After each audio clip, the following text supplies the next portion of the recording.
Assalamualaikum warahmatullahi wabarakatuh. Pada kesempatan kali ini kita akan mempelajari gaya Lorentz, yaitu gaya magnetik.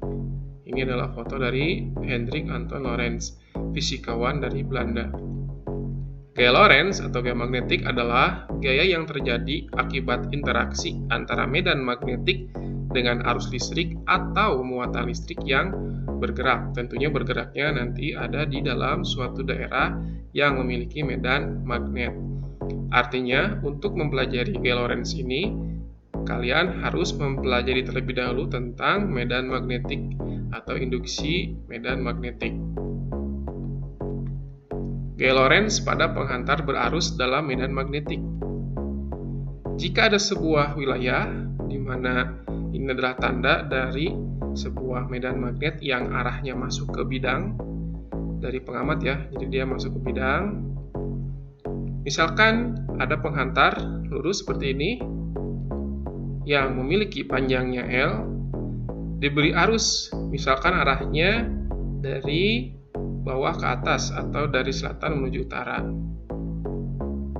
Ketika penghantar tersebut ditempatkan atau diletakkan pada sebuah wilayah yang memiliki medan magnetik, maka akan timbul gaya Lorentz yang besarnya I dikali L dikali B sin theta, di mana F-nya itu adalah gaya Lorentz, satuannya Newton, I-nya kuat arus listrik, satuannya ampere, L-nya panjang penghantarnya, meter, B-nya induksi magnet atau medan magnetnya ya, yaitu Tesla, satuannya theta, yaitu sudut antara arah arus listriknya dan arah medan magnetnya.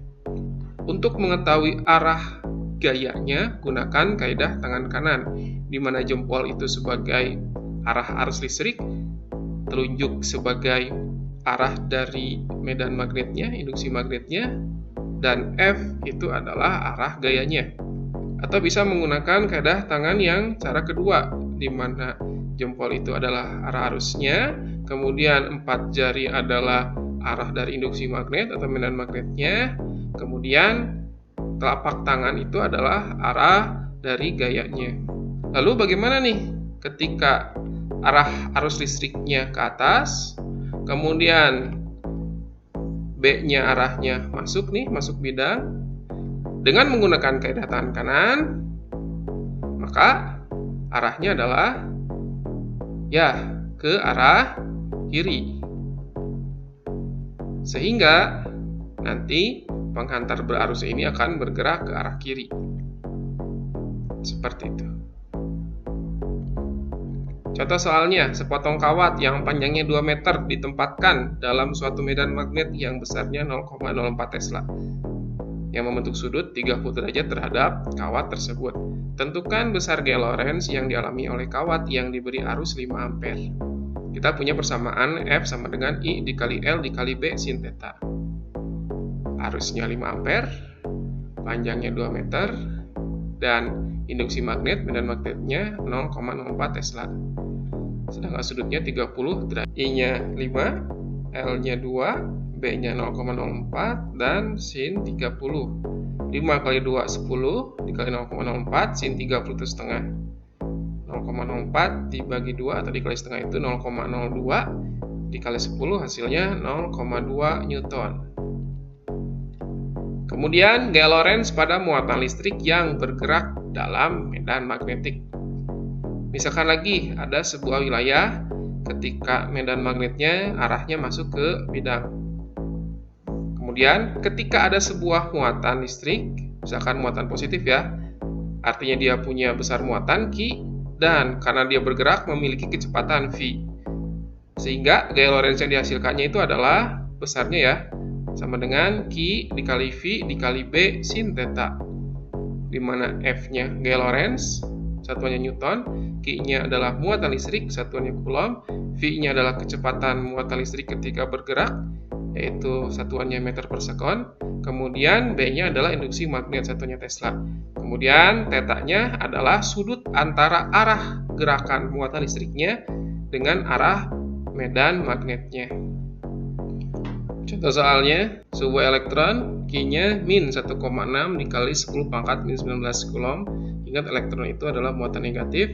Bergerak dengan kecepatan 3 dikali 10 pangkat 7 meter per sekon dalam medan magnetik homogen, artinya sama besar ya, sebesar 0,2 Tesla.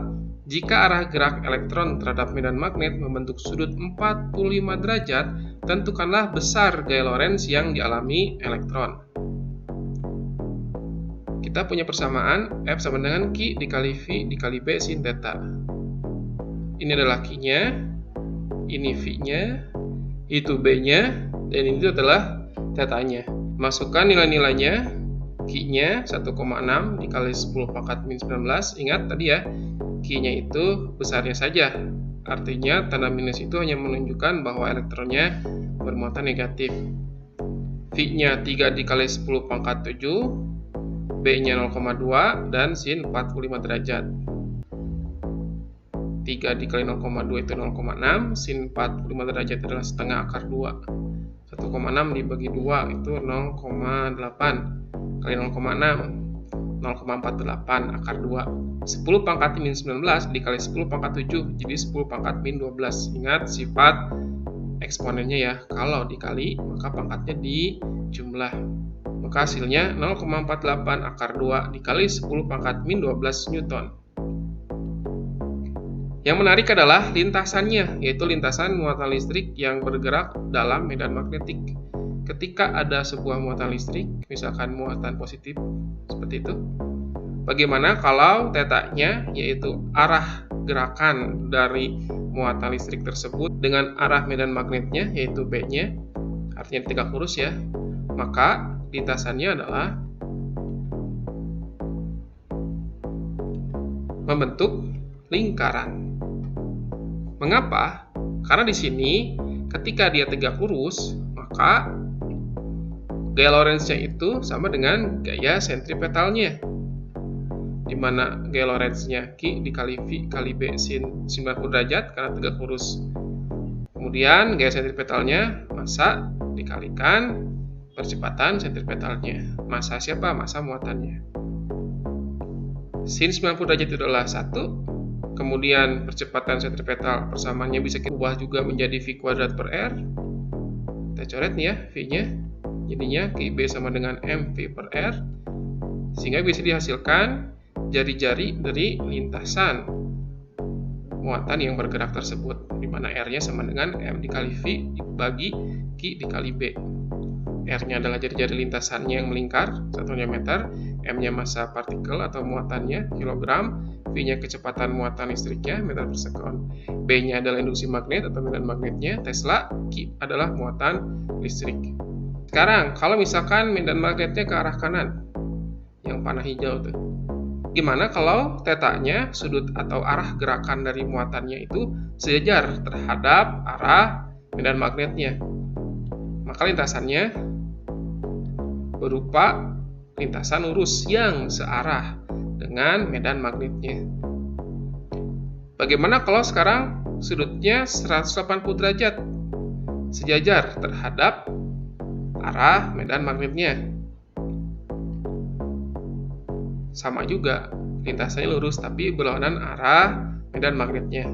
Dan ini berkebalikan ketika muatannya adalah negatif ya. Kemudian, misalkan ada lagi nih, sebuah muatan listrik berada pada sebuah medan magnet yang arahnya masuk ke bidang.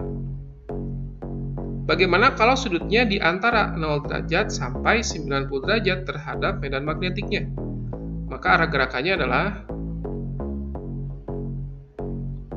ya, lintasannya itu berbentuk spiral. Gaya Lorentz pada dua penghantar lurus sejajar berarus. Ketika ada sebuah penghantar, misalkan kawat, diberi arus listrik yang arahnya seperti ini, dari bawah ke atas atau dari selatan ke utara. Ingat lagi, kaidah tangan kanannya, kemana arah medan magnetnya di sekitar penghantarnya. Ya, seperti itu ya, arah dari medan magnetiknya. Kalau sekarang arah arusnya seperti ini, kebalikannya ya dari awal, maka arah dari medan magnetnya juga kebalikannya dari keadaan awal barusan. Jika ada dua penghantar yang diberi arus listrik, kemudian searah arus listriknya, maka akan terjadi interaksi antara medan magnetiknya seperti itu di antara kawat-kawat tersebut, di antara kawat-kawat penghantar tersebut ya. Kemudian diberi jarak, maka akan timbul gaya tarik-menarik. Nah, nanti kawatnya itu akan menjadi seperti ini, jadi melengkung seperti itu ya, saling mendekat. Artinya, jika arus searah akan terjadi gaya tarikan. Kalau sekarang arah arusnya berlawanan, seperti itu, maka akan terjadi gaya saling tolak-menolak. Nah, nanti seperti itu kawatnya, jadinya saling menjauhi. Jadi kalau arahnya berlawanan, arusnya terjadi gaya tolak. Contoh soal, dua buah kawat lurus sejajar dan panjang terpisah pada jarak 4 cm. Kawat pertama dialiri arusnya 20 ampere, kawat keduanya 40 ampere. Keduanya dialiri arus yang arahnya sama. Yang ditanya adalah tentukan besar gaya persatuan panjang yang bekerja pada kawat-kawat tersebut.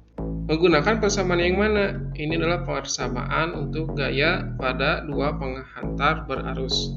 F sama dengan μ0 I1 I2 per 2πa dikali L, di mana F-nya gaya Lorentz, satuannya Newton, I1 kuat arus listrik kepada penghantar pertama, satuannya ampere, I2-nya kuat arus listrik kepada penghantar kedua, satuan juga ampere, L-nya adalah panjang kawat ketika F1 artinya gaya yang dialami oleh kawat pertama, L-nya L1. Kalau di situnya F2, maka L-nya L2. Tapi antara gaya yang dialami oleh kawat atau penghantar pertama dengan penghantar kedua itu sama besar. Kemudian A, jarak antara dua penghantar berarus, meter ya satuannya. Dan terakhir μ0, permeabilitas bahan, besarnya 4pi dikali 10 pangkat min 7 Tesla meter per ampere. Ini adalah I1, ini I2-nya, dan itu adalah nilai A-nya. Jangan lupa diubah ke meter nanti ya. Karena yang ditanya adalah besar gaya persatuan panjang, nilai L-nya kita pindah ruas jadi F per L, masukkan nilainya, tinggal matematisnya saja ya. Seperti ini. Maka dihasilkan nilai 4 dikali 10 pangkat min 3 Newton per meter.